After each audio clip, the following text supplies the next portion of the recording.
बिस्मिल्लाहिर्रहमानिर्रहीम।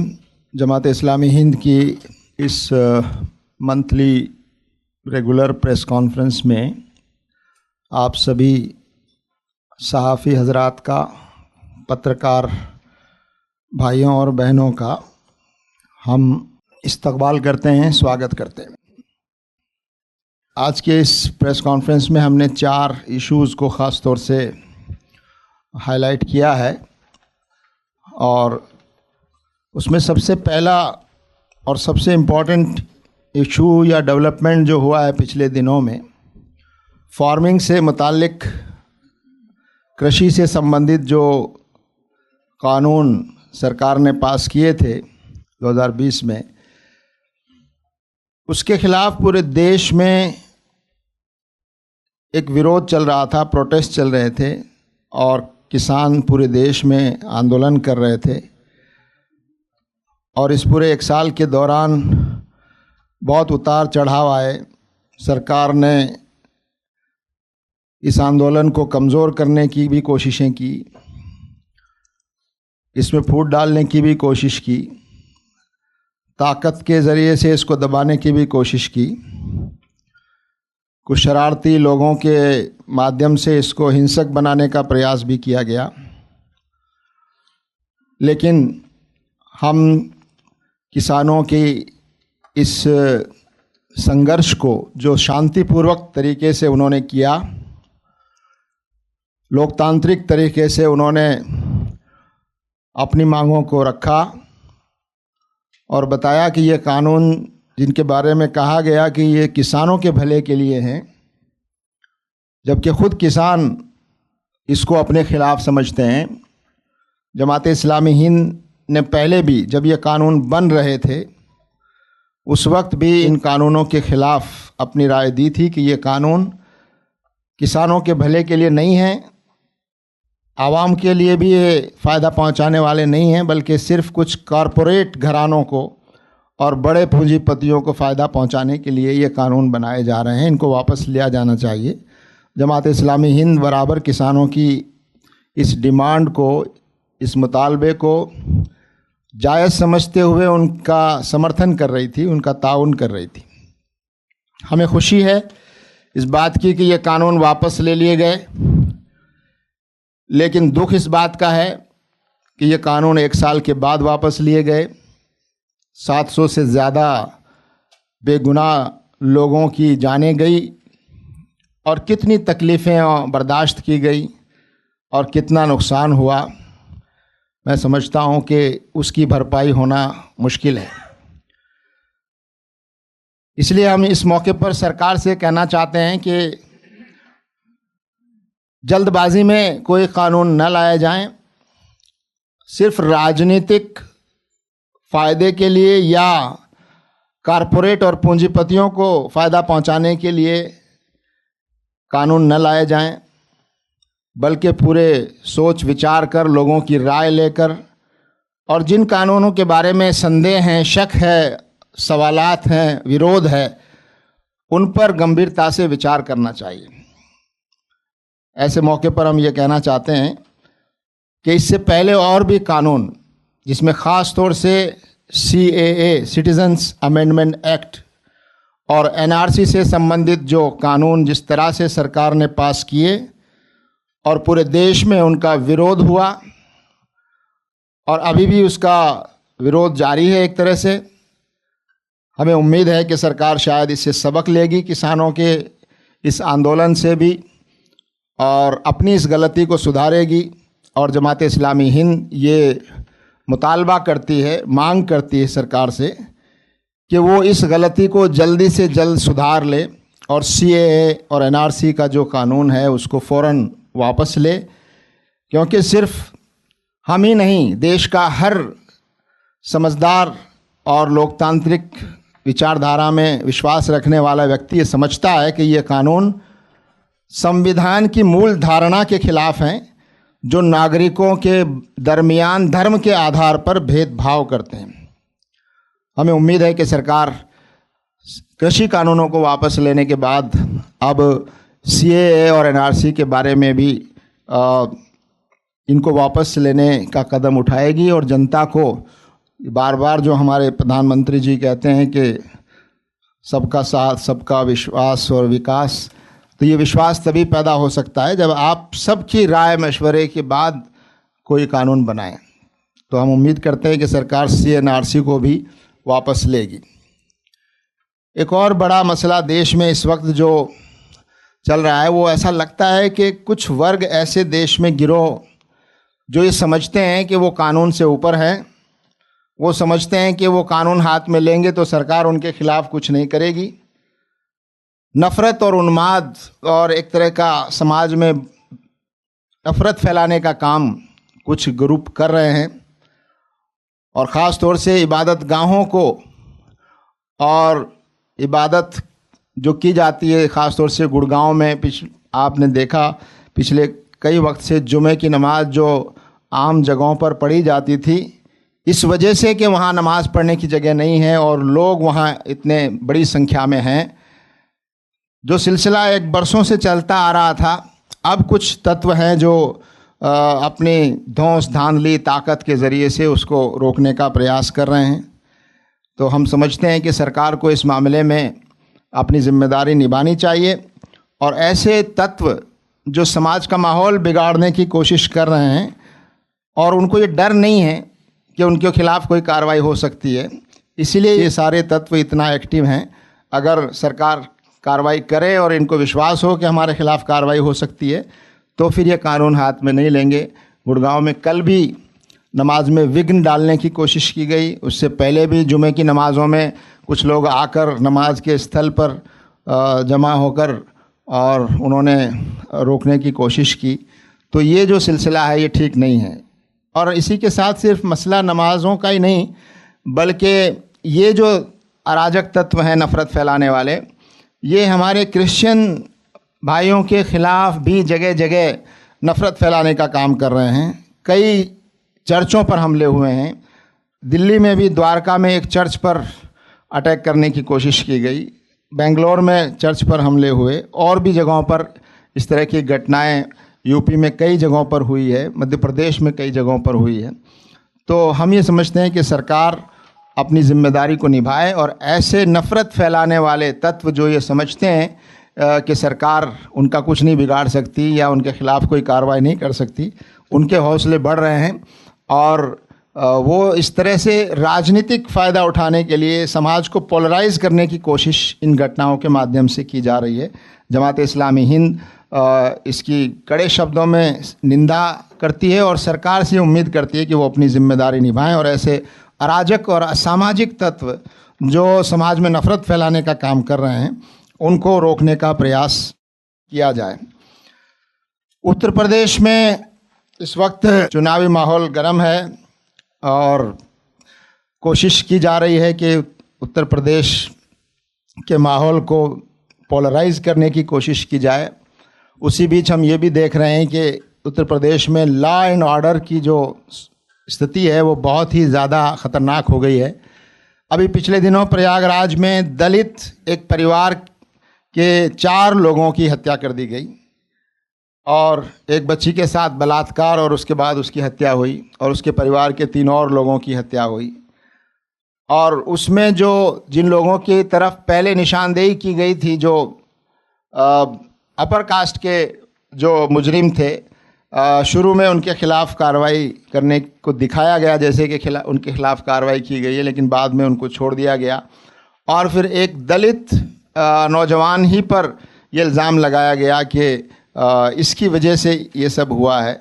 तो ये बहुत ही ख़तरनाक सूरत हाल है जो हम समझते हैं कि अगर अपराधी ताकतवर हैं या सरकार से नज़दीक हैं तो या ऐसे वर्ग से हैं जो सरकार को फ़ायदा पहुंचा सकते हैं राजनीतिक, तो ऐसे अपराधियों को बचाने की कोशिश की जाती है। और जो कमज़ोर तबके के लोग हैं, दलित परिवार जिनके साथ ये घटना हुई है, जमात-ए-इस्लामी हिंद का ये मानना है कि उनको न्याय मिलना चाहिए और अपराधियों को जो वाकई अपराधी हैं उनको बचाने की कोशिश नहीं की जानी चाहिए। एक और इशू जो हमने इसमें शामिल किया है वो शिक्षा से संबंधित है। अभी NCPCR national commission for protection of child right, इसकी तरफ से एक रिपोर्ट जारी हुई है और उस रिपोर्ट में बहुत सारी बातों के साथ मदरसों पर ख़ास तौर से फोकस किया गया है और आरटी से संबंधित कुछ चीज़ें उस रिपोर्ट में लाई गई हैं जो हम सब के लिए बहुत चिंता की बात है। और इस विषय पर हमारे जमात इस्लामी हिंद के मरकज़ी तालीमी बोर्ड, जो हमारा सेंट्रल एजुकेशनल बोर्ड है, उसके चेयरमैन जनाब मुश्तबा फ़ारूक साहब हमारे साथ मौजूद हैं। तो मैं समझता हूं कि इस विषय पर वो तफसील से आपको बताएंगे कि एनसीपीसीआर की इस रिपोर्ट में क्या बात कही गई है और उनकी किन बातों से हमें एतराज़ है और क्यों एतराज़ है। शुक्रिया सर। मैं बहुत तेज़ी से 1-2-4 मिनट में सिर्फ अपना कंसर्न आपके सामने रख देता हूँ। हम सब जानते हैं कि मौजूदा जो यूनियन गवर्नमेंट है उससे कॉन्स्टिट्यूशनली तो हमारी ये एक्सपेक्टेशन होती है कि वो कॉन्स्टिट्यूशनल फ्रेम में सोचेगी और कॉन्स्टिट्यूशनल फ्रेम में काम करेगी, लेकिन हम ये भी जानते हैं कि उनका अपना एक आइडियोलॉजिकल बैकग्राउंड है और उस आइडियोलॉजी के लिए वो बहुत जल्दी में है और कुछ चीज़ें ऐसी कर रहे हैं जो आमतौर पर यानी जो हाउस है पार्लियामेंट वगैरह उसमें भी डिबेट नहीं होती है और ऑर्डिनेंस और एक्ट्स बन जाते हैं। लेकिन ये भी है कि कुछ चीज़ें ऐसी है जिसको ये समझते हैं कि इसके लिए ग्राउंड बनाकर चलना चाहिए। तो एक डिस्कोर्स उन्होंने जो शुरू किया है जिसका मकसद तो दो उन्होंने जाहिर किए हैं। एक तो माइनॉरिटी राइट्स जिन आर्टिकल्स से प्रोटेक्ट होते हैं 29 और 30 से, इसको ख़त्म करने की बुनियाद रखी जाए और साथ ही ये है कि जो रिलीजियस एजुकेशन है और उसमें नाम तो लिया है पाठशाला, गुम्पाज और मदरसा का, लेकिन सारी रिपोर्ट जो है बस वो एक सेंटेंस में दीगर दो मज़ाहिब का जिक्र करती है, बाकी सारा जो है मदरसे पर कंसंट्रेट करती है। उन्होंने इसको इस तरीके से वर्कआउट किया है कि एक डिबेट मुल्क में छेड़ी जाए और उसके लिए जवाज़ फराहम किया जाए कि साहब हम कितने साइंटिफिकली अपनी बात को पेश कर रहे हैं और कितना दलील के साथ पेश कर रहे हैं। अगर साइंटिफिक और दलील के साथ है तो कोई भी कबूल करेगा, लेकिन जब जानिबदाराना हो और अपनी बात को दलील के तौर पर पेश किया जाए तो वो फिर एक ऐसी बात नहीं है जिसको नेगलेक्ट किया जा सके। डेमोक्रेसी में जहाँ पर सबका तहफ़्फ़ुज़ करना कॉन्स्टिट्यूशनल एक ड्यूटी है, वहाँ पर प्रॉब्लम ये है कि जो लोग एग्जीक्यूट करते हैं वो फेयर नहीं रहे हैं और नतीजे में कितना विकास किसका है और हुआ है और कितना नहीं हुआ ये हम सबके सामने है। इस सिचुएशन में सिर्फ एक बात ये ब्रीफ करनी है कि उन्होंने कहा कि आरटी के से मदरसा को जो एग्जाम्प्ट किया गया है तो मदरसे की जो एजुकेशन होगी वो रिलीजियस एजुकेशन होगी और कॉन्स्टिट्यूशन जो है वो सेक्युलर है।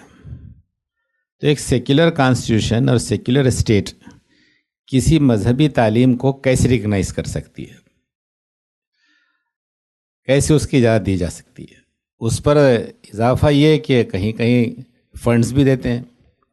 तो आप रिलीजियस एजुकेशन को फंडिंग करते हैं, रिकग्नाइज करते हैं, इसका मतलब जो तालीम उस सिस्टम में जो बच्चे हासिल कर रहे हैं वो बच्चे सेक्युलर तालीम से आइसोलेट किए जा रहे हैं और अगर आइसोलेट किए जा रहे हैं तो ये दस्तूर की खिलाफ वर्जी है और वो बच्चों की महरूमी है कि वो मेन स्ट्रीम से दूर रहते हैं। ये उनकी अपनी साइंस है जिसको बयान कर रहे हैं। इसलिए वो ये चाहते हैं कि इस सिस्टम को ख़त्म किया जाए और जहाँ उनको मौका मिला आसाम में उन्होंने आज़ादी से पहले का सिस्टम था मदरसा बोर्ड का, उसको उन्होंने अबॉलिश भी किया है। अब दूसरी डिबेट जो वो खड़ी कर रहे हैं वो ये है कि माइनॉरिटीज़ के जो दोनों आर्टिकल्स हैं 29-30 लिंग्विस्टिक रिलीजियस माइनॉरिटी, तो उनका एक सर्वे उन्होंने किया और उसकी फाइंडिंग्स ये है कि माइनॉरिटी स्टेटस रखने वाले इदारों में 68% स्टूडेंट्स जो हैं नॉन माइनॉरिटी हैं और 22% जो है माइनॉरिटी हैं। तो वो सवाल ये खड़ा कर रहे हैं कि अगर 22% है तो बाकी 68% का कल्चर, लैंग्वेज कैसे आप उसको इन्फ्लुएंस कर सकते हैं। अब इसमें दो अलग प्रॉब्लम है। उसमें ये डिफरेंशिएट नहीं किया कि किस कम्युनिटी में क्या डेटा है, उन्होंने सबका मिलाकर टारगेट करना चाहा है। और उसमें एक दूसरा सवाल भी ये खड़ा किया है कि माइनॉरिटीज़ को इसका भी एग्जम्पशन है कि वो अपने आप पर अगर वो अपने तौर पर मैनेजमेंट चलाएंगे, एडमिनिस्ट्रेट करेंगे, तो उसमें इंटरवेंशन दूसरों का नहीं होगा। इवन ये है कि 25% जो इकोनॉमिकली वीकर सेक्शन है वो रिजर्वेशन भी माइनॉरिटी इंस्टीट्यूशंस में नहीं होगा। माइनॉरिटी है तो ये बात वाजह है कि चाहे मुस्लिम हो, क्रिश्चियन हो, सिख हो, जैन हो, सब उसमें शामिल हैं। आप ये भी जानते हैं कि सबसे पहले सबसे अच्छा काम तो क्रिश्चियंस का है, बाद में सिखों ने और जैनियों ने, हमारे इन भाइयों ने भी अच्छे इंस्टीट्यूशंस बनाए हैं। उसमें ये प्रॉब्लम उनके साथ तो रहेगी कि उनकी आबादी कितनी है और इंस्टीट्यूशन कितने हैं, तो प्रोपोर्शनेटली उनकी कम्युनिटी कम होगी। लेकिन जहाँ तक मुस्लिम इंस्टीट्यूशंस हैं वहाँ पर तो बहुत वाज़े तौर पर मुस्लिम डोमिनेंट वहाँ पर हैं, यानी 51% क्या, वहाँ पर तो 80-90 कहीं की, तो अक्सर तो 100% मुस्लिम है। इसलिए कि उर्दू लैंग्वेज है उसमें, तो वहाँ पर तो दीगर कम्युनिटी आती नहीं है, रोका नहीं है किसी ने, लेकिन आती नहीं है। लेकिन ये चूँकि फेयर नहीं है, इसलिए मुसलमानों को अलग से एड्रेस नहीं करते हुए सबके साथ शामिल करते हुए कह रहे हैं कि चूँकि 68% नॉन माइनॉरिटी है, इसलिए माइनॉरिटी स्टेटस नहीं होना चाहिए, और जो आर्टिकल उसको प्रोटेक्ट करता है उस आर्टिकल को ख़त्म करना चाहिए। इसलिए कि वो 25% रिजर्वेशन है उसको मानते नहीं हैं कानूनी तौर पर, और कोर्ट्स ने भी उनके हक़ में तो फैसले दिए हैं।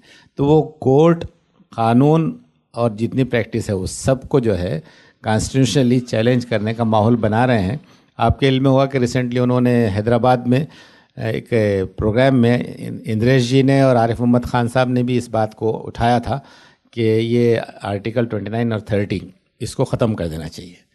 तो हम ये समझते हैं कि आज़ादी के 75 साल गुजरने के बाद भी अगर आप सब लोगों के साथ इंसाफ नहीं कर सकते और रिजर्वेशन देने के बाद भी कम से कम मुसलमान तो सबसे ज़्यादा पसमानदगी की तरफ वक्त के साथ बढ़ते जा रहे हैं, उसके बावजूद जो सहूलत है उसको ख़त्म कर देना ये एक तासुब है, तंग नज़री है, इफ्तराक है।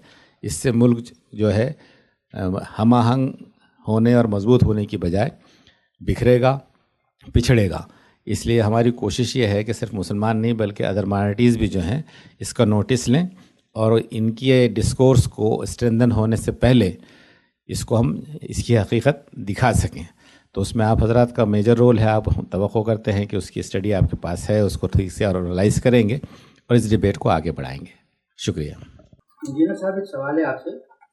आपने एनआरसी और सीए कानून वापस लेने का मुतालबा किया है, क्योंकि किसानों का आंदोलन 1 साल चला, उसके नतीजे में वो कानून वापस हो गए, पहले कवानीन।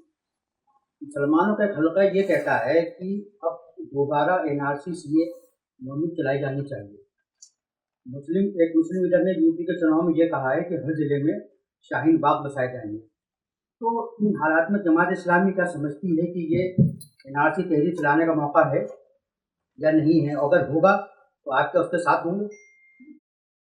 देखिए, जमात इस्लामी हिंद शुरू से एनआरसी और सीएए के ख़िलाफ़ अपनी राय का इज़हार करती रही है, विरोध करती रही है, और जहाँ भी इसके ख़िलाफ़ कोई चीज़ होती रही है उसमें हम बराबर साथ देते रहे हैं। ये एक सवाल अलग है कि उसके विरोध करने की आइंदा क्या शक्लें हो सकती हैं, लोग क्या रास्ता अख्तियार करेंगे, ये तो हुकूमत का रवैया बताएगा।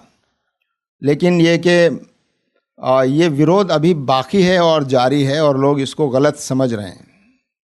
तो मुझे लगता है कि हुकूमत को इसका इंतज़ार नहीं करना चाहिए कि फिर से कोई चीज़ शुरू हो, और अक्लमंदी का तकाज़ा यही है कि ज़्यादा देर होने से पहले वो इन कवानीन को, जो हम समझते हैं, और हम ही नहीं बल्कि एक बहुत बड़ी आबादी इस मुल्क की समझती है कि ये कानून हमारे दस्तूर और संविधान की बुनियादों को हिलाने वाले हैं, क्योंकि ये सिटीज़न्स के दरमियान, सिटीज़न्स के बीच में धर्म के आधार पर भेदभाव करते हैं। कल एक बड़ा प्रोग्राम था, उसमें जस्टिस ए.के. गांगुली बोल रहे थे, मैं भी उस प्रोग्राम में शरीक था। उन्होंने बहुत क्लियरली इस बात को दोहराया है कि हमारे संविधान में जो सिटीज़नशिप का जो कॉन्सेप्ट है वो धर्म के आधार पर कभी भी उसको नहीं किया जा सकता, और सीए जैसे कानून को उन्होंने कहा कि ये हमारे संविधान के ख़िलाफ़ हैं। तो इसके ख़िलाफ़ विरोध है, और सरकार मैं समझता हूँ कि ऐसा कुछ होने से पहले सरकार ये कदम उठा लेगी। इंजीनियर साहब, आपने दो बातें की, कहा कि हमारे मुल्क में धर्म के आधार पर आज़ादी के बाद से अगर आप देखेंगे तो सारा मामला धर्म के आधार पर ही चला आ रहा है। चाहे वो आरक्षण हो तो भी धर्म के आधार पर चल रहा है, दलित है तो हिंदू है तो मिलेगा, मुसलमान है तो नहीं मिलेगा। एक चीज। दूसरी चीज ये कि जो बीजेपी की एलाइज पार्टी है वो खुद भी सीए एनआरसी को अपोज कर रही है। आप उन दलों से राब्ता क्यों ना करके खुद आप लोग क्यों चलाना चाह रहे हैं? क्या ऐसा तो नहीं बीजेपी के साथ आप लोग काम कर रहे हैं, उनके सहयोग क्यों?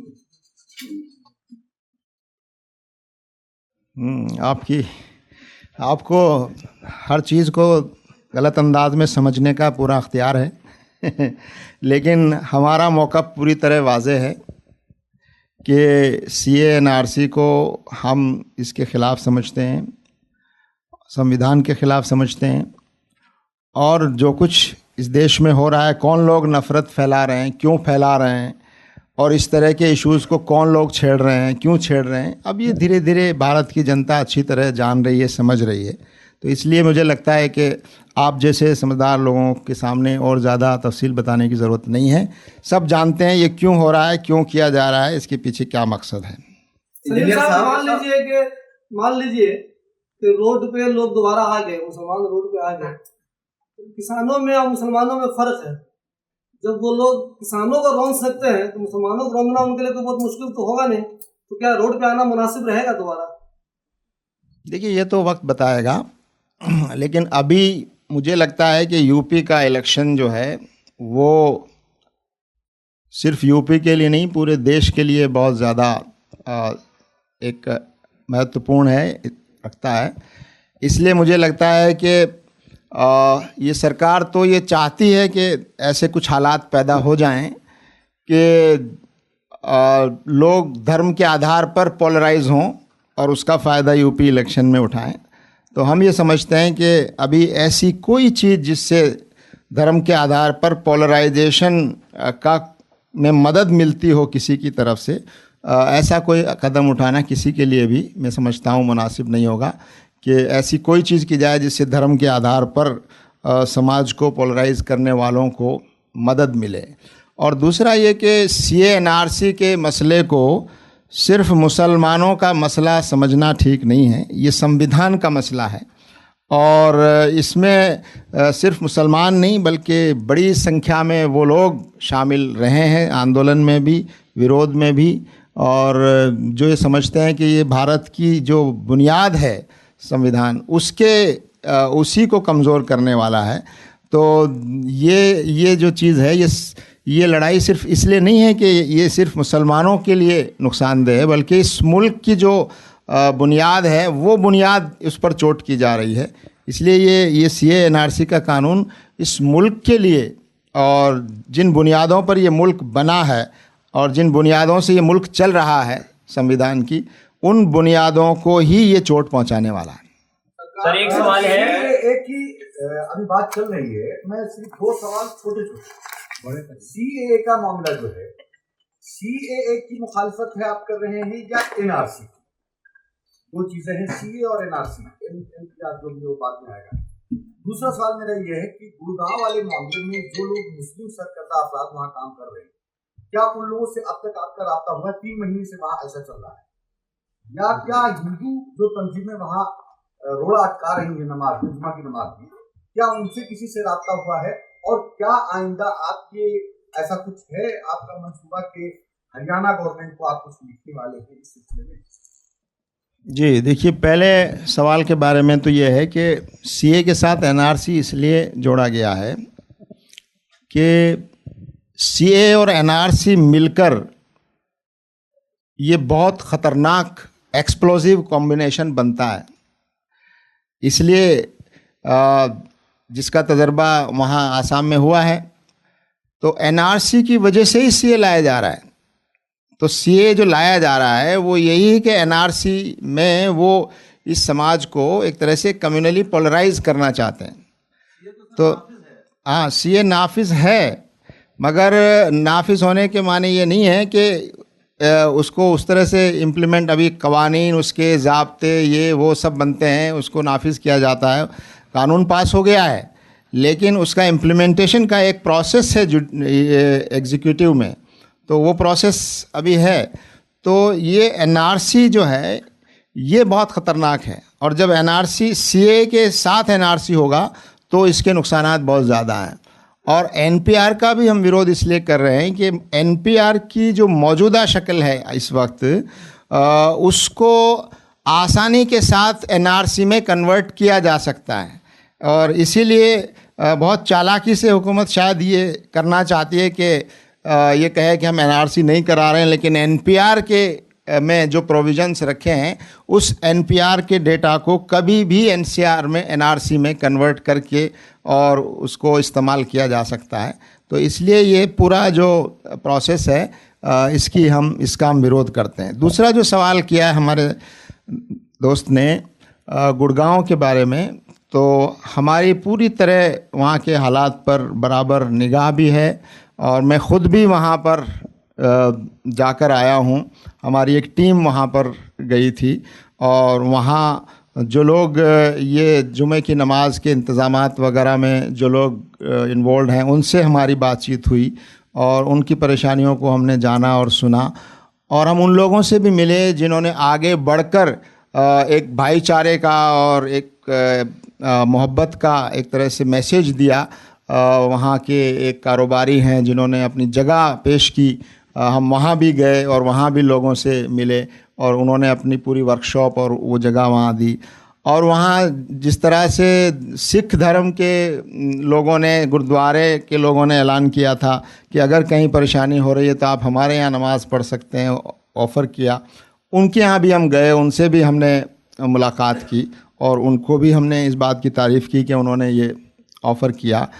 इसी के साथ साथ हम उन लोगों से भी मिले हैं जो इसका विरोध कर रहे हैं, और उनमें से जो उनके एक लीडर हैं उनसे हमारी मुलाकात हुई और उनसे हमारी बात हुई। 1-1.5 घंटा उनके साथ उनके ऑफिस में ही हमने उनसे बात की कि आखिर आपकी परेशानी क्या है, क्यों आप विरोध कर रहे हैं। तो बहुत सी बातें हुई, कुछ बातों को उन्होंने माना भी है, लेकिन मुझे ये लगता है कि ये सब जो हो रहा है ये एक तरह से पॉलिटिकल गेम है, और कुछ लोग अपने आप को राजनीतिक तौर पर उभारने के लिए और अपनी प्रेजेंस दिखाने के लिए इस तरह के मूवमेंट्स चला रहे हैं। लेकिन एक बात जो वहाँ पॉजिटिव है वो ये है कि वहाँ की जो आवाम है, लोकल जो लोग हैं वो इसमें शामिल नहीं है। लोकल लोगों का समर्थन इन लोगों को नहीं है, बल्कि ये ख़ास तंजीमों के लोग हैं, ख़ास संगठनों के लोग हैं, और कुछ लोग हैं जो इस काम में लगे हुए हैं। तो मुझे लगता है कि इस मामले में हर पहलू से बात करने की ज़रूरत है। सरकार और प्रशासन को भी ये बताने की ज़रूरत है, और बताया भी हमने, और किसी हद तक पुलिस जो है उनको रोकने की कोशिश भी करती है। लेकिन ये बात साफ नज़र आ रही है कि पुलिस का रवैया उनके साथ बहुत दोस्ताना और बहुत ही नरम रवैया है, और वो समझते हैं कि शायद पुलिस उनके ख़िलाफ़ कोई ज़्यादा कार्रवाई नहीं करेगी, इसीलिए उनके हौसले बढ़े हुए हैं। तो हम सब तरह से हमारी जो कोशिशें हो सकती है हम कर रहे हैं, और उम्मीद है कि और हमने एक मसला और भी उठाया। वहाँ पर 19 मस्जिदें ऐसी हैं जो मुसलमानों के कब्ज़े में नहीं हैं, दूसरे लोगों के कब्ज़े में है, और उनका इस्तेमाल कहीं घर के तौर पर, दुकान के तौर पर, जानवरों को बांधने के तौर पर, ये 1947 से वो हो रहा है। तो उसके बारे में भी हमने लोगों से बात की है कि कानूनी कार्रवाई करके लोगों की मदद से और उन मसाजिद को आज़ाद कराया जाए। इसी तरह से गवर्नमेंट ने एक पॉजिटिव जेस्चर दिया है, और वो ये है कि जो नई कॉलोनीज़ हैं वहाँ पर गवर्नमेंट लैंड इबादत गाह के लिए हर मज़हब के लोगों को अलॉट करने का एक प्रोसेस शुरू किया है, और उस प्रोसेस में मुसलमानों को भी इनवाइट किया है कि वो भी उसके लिए दरख्वास्त लगाएं। तो एक ग्रुप वहाँ पर इसकी कोशिश भी कर रहा है कि एक ज़मीन जो है वहाँ इस काम के लिए बाकायदा मिल जाए। तो सब तरफ से कोशिशें हो रही हैं, लेकिन जैसा कि मैंने बताया, it is all politically motivated. ये पूरा एक राजनीतिक उसके लिए ये सब चीज़ें की जा रही हैं। कुछ लोग राजनीतिक तौर पर अपने आप को नुमाया करके और कुछ अपने आप को साबित करना चाहते हैं, और कुछ माहौल को ख़राब करना चाहते हैं। लेकिन मैं समझता हूँ कि आवाम उनका साथ नहीं दे रही है, और सरकार और पुलिस अगर सख्ती से अपना काम करे तो शायद इस पर और जल्दी रोक रख सकती है। इंजीनियर साहब, कॉमन सिविल कोड के बारे में पिछले दिनों लोकसभा में एक एमपी ने कहा कि इसको लाया जाए। इलाहाबाद हाई कोर्ट ने भी कहा कि मुल्क में इसको नाफिज करने की बात होनी चाहिए। कल राज्यसभा में एक एमपी भी बिल पेश करने वाले थे, पिछले 4 मरतबा वो कर चुके हैं प्राइवेट बिल। और कल राज्यसभा में एक एमपी ने कॉन्स्टिट्यूशन के प्रियम्बल से सोशलिस्ट क्लब हटाने के लिए भी एक प्राइवेट बिल पेश किया। मुझे याद है 2 साल कबल साबिक अमीर जमात की सदारत में एक वफद की मुलाकात हुई थी लॉ कमीशन के चेयरमैन से, और उन्होंने कहा था कि अगले 10 साल तक इसकी कोई ज़रूरत नहीं है कि कॉमन सिविल कोड पर बातचीत हो। अब दोबारा से ये मुद्दा उठाया जा रहा है, जमात इस्लामी क्या कर रही है इसमें? देखिए, ये मसला कोई नया मसला नहीं है, और ये हमारे संविधान में डायरेक्टिव प्रिंसिपल्स में शराब बंदी की जाए पूरे देश में, ये डायरेक्टिव प्रिंसिपल का एक इम्पॉर्टेंट पार्ट है। शराब बंदी की जाएगी पूरे देश में, ये शामिल है उसमें। और एजुकेशन के बारे में एक डायरेक्टिव प्रिंसिपल है कि फ्री एजुकेशन जो है वो सबको दी जाएगी, और उसी में ये बात भी शामिल है कि इस देश में एक कॉमन यूनिफॉर्म सिविल कोड लाने की कोशिश की जाएगी। लेकिन ये आप देखिए कि जब भी इलेक्शन आता है तब ये मसला उठाया जाता है, और यूनिफॉर्म सिविल कोड का संबंध सिर्फ मुसलमानों से नहीं है, बल्कि ये इस देश में क्या कोई ऐसा कानून संभव है जो सारे कल्चरल ग्रुप्स और सारे रिलीजियस ग्रुप्स जिनके अपने अलग अलग पर्सनल लॉ हैं, लोग ये समझते हैं कि पर्सनल लॉ सिर्फ मुसलमानों का है। नहीं, पर्सनल लॉ बहुत सारे दूसरे धर्मों के भी पर्सनल लॉ हैं जिसकी हमारा संविधान इजाज़त देता है। ट्राइबल्स के अलग लॉज हैं, और भी कई एथनिक ग्रुप्स हैं, उनके अलग अलग लॉज हैं जिनकी परमिशन हमारा संविधान देता है। तो यूनिफॉर्म सिविल कोड लाने की जो शर्त है वो ये है कि लोगों की राय, मशवरे और सहमति के बाद लाया जाएगा। जिस कानून पर पूरा देश एकजुट हो जाए, सारे धर्म के लोग एकजुट हो जाएं, सभी वर्ग जो है किसी एक चीज़ पर राज़ी हो जाएं कि हाँ ये कानून सबके लिए संभव है, तो ऐसा लाने की कोशिश की जाएगी आम सहमति बनाने के बाद। तो इसलिए वो सब जानते हैं कि ऐसा इस देश में जहाँ इतने सारे धर्म हों, इतने सारे कल्चर्स हों, वहाँ ऐसा कोई कानून बनना संभव नहीं। अगर संभव होता तो 70 साल में जो लोग आज इस मसले को जब भी इलेक्शन आता है उठाते हैं, आपने अभी तक कोई 70 पेज का भी कोई डॉक्यूमेंट देश के सामने पेश नहीं किया कि अच्छा ये एक डॉक्यूमेंट है और ये कॉमन यूनिफॉर्म सिविल कोड हो सकता है, इस पर बहस हो देश में और जिस पर एग्रीमेंट किया जा सकता हो। तो ये इस बात की को गंभीरता से नहीं ले रहे कि यहाँ कोई चीज़ होनी चाहिए, बल्कि ये कि इसको कैसे इलेक्शन का मुद्दा बनाया जाए, कैसे समाज में एक किस्म का एक वर्ग विशेष में डर पैदा किया जाए और कैसे पोलराइजेशन किया जाए। तो जब जब भी आप देखेंगे इलेक्शन आते हैं तब ये मसला उठाया जाता है।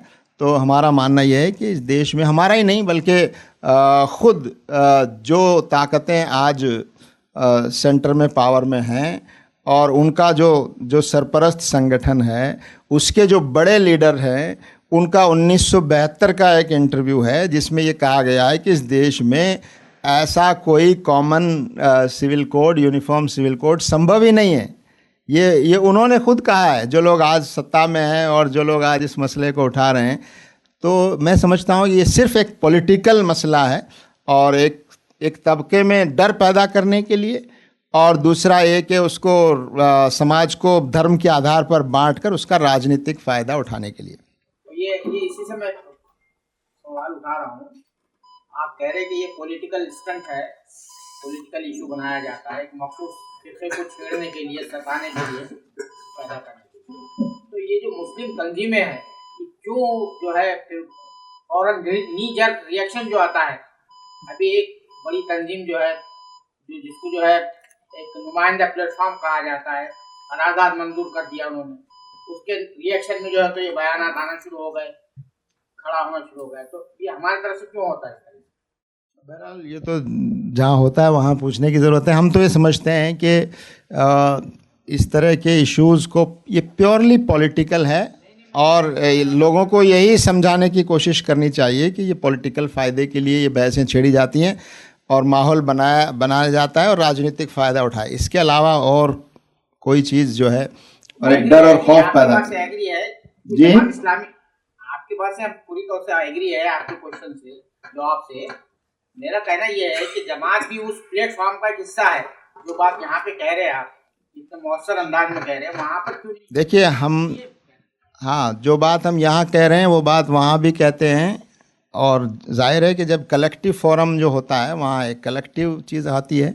लेकिन Jamaat Islami Hind as a organisation उसका स्टैंड ये है कि ये एक पॉलिटिकल इशू है और इससे बहुत एहतियात के साथ इसको डील करने की ज़रूरत है।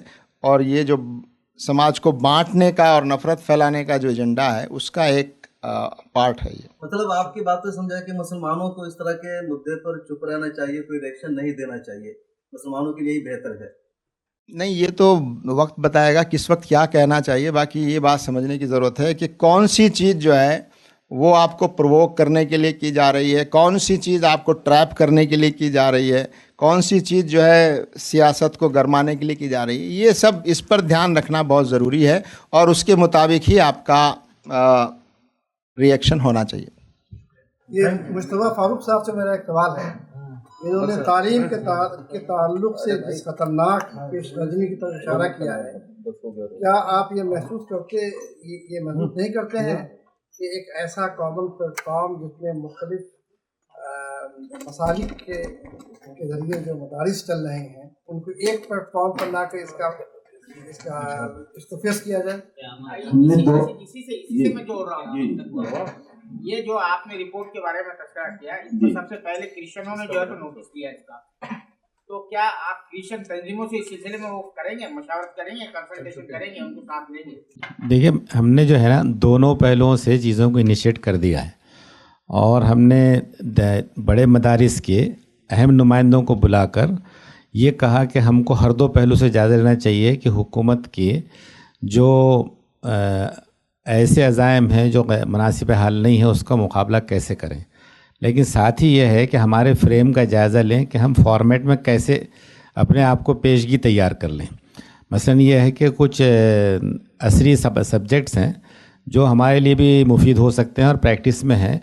अगर हम उसको NIS वगैरह से फुलफ़िल कर लेते हैं तो फिर वो सिस्टम जो है आइसोलेटेड नहीं बल्कि नेशनल और मेन स्ट्रीम सिस्टम समझा जाएगा। तो हम अपने सिस्टम के साथ साथ कैसे उसको अकोमोडेट कर सकते हैं और पैरेलल कैसे उसको फेस कर सकते हैं, इस पर तो हमने होमवर्क इनिशिएट किया है और राब्ते में है, उसको इंशाल्लाह डेवलप करेंगे। उसी तरीके से बात चूँकि 2930 के तहत माइनॉरिटीज़ की है, मदरसा एजुकेशन तो मुस्लिम इशू है और माइनॉरिटीज़ में मुसलमान एक माइनॉरिटी हैं, तो हम लोगों ने उन लोगों को भी यानी राब्ता शुरू कर दिया है। और क्रिश्चियंस हैं, सिख हैं, जैन हैं, बौद्ध हैं, तो इसमें से इनके वजह से भी बात को हमने आगे बढ़ाया। चाहते हैं कि ये लड़ाई हम माइनॉरिटीज़ प्लेटफॉर्म से लड़ें। सर, यूपी के इलेक्शन करीब आ रहा है, सवाल छोटा सा ये है, आप उत्तर प्रदेश के इलेक्शन में वहाँ के अवाम को और मुसलमानों को क्या रहनुमाई देना चाहेंगे या बिल्कुल एन आखिरी वक्त पर देंगे जैसा कि मुस्लिम जमातों का एक रिवायत रही है, और आप किस पार्टी की चाहेंगे कि वहाँ सरकार है? देखिए, हम 2-3 चीज़ें चाहते हैं वहाँ पर। एक तो ये चाहते हैं कि वहाँ पर कम्युनल और फासिस्ट जो ताकतें हैं जिनकी अभी सरकार है वहाँ पर, वो सरकार किसी तरह न आने पाए, ये हम चाहते हैं।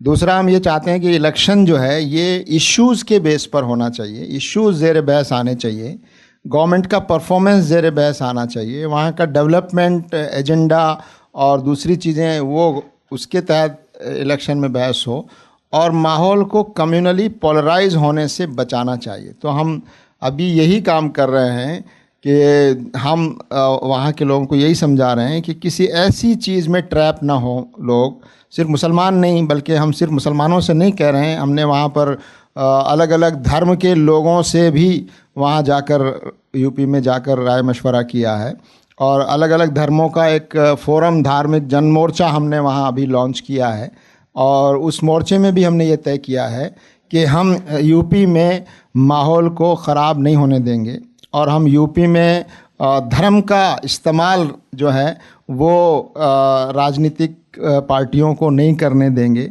और समाज में नफ़रत जो फैलाई जा रही है धर्म के नाम पर, पोलराइजेशन, उसको हम नहीं होने देंगे।